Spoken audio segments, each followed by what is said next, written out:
सन्यासी और संसार। अनेक व्यक्ति कौन सी कर्म संस्थान बा चाकरी बाकरी न पाई खटी न पारी निजर परिवार भार तुलाई न पारी मठ बाड़ी सन्यासी हेबा प्रयास करती। आजिकाली सन्यासी हेबा एक अथम उदाहरण पंथा होइछि।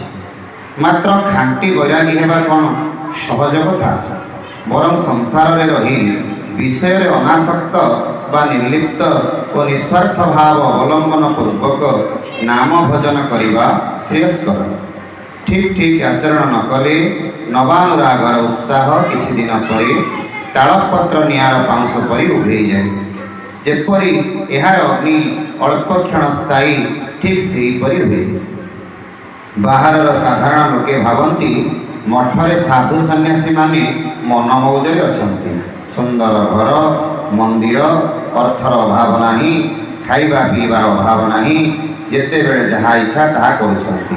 किंतु ए धारणा सेमानंकर भ्रम। सेमाने बुझंती नाही जे मठ बा आश्रम रे केते खटिबाकू पड़े। ठाकुर सेवा लोक सेवा रक्षणाबेक्षण दायित्व से पुणी आश्रमर नियमानुसार चलणी निजर ज्ञानार्जन निमंते चेष्टा और तत्सह भक्त मान सत्मार्ग दर्शाइबा आदि बहुश्रम आश्रमवासी सन्यासी मानू करने होता है। जय गुरु।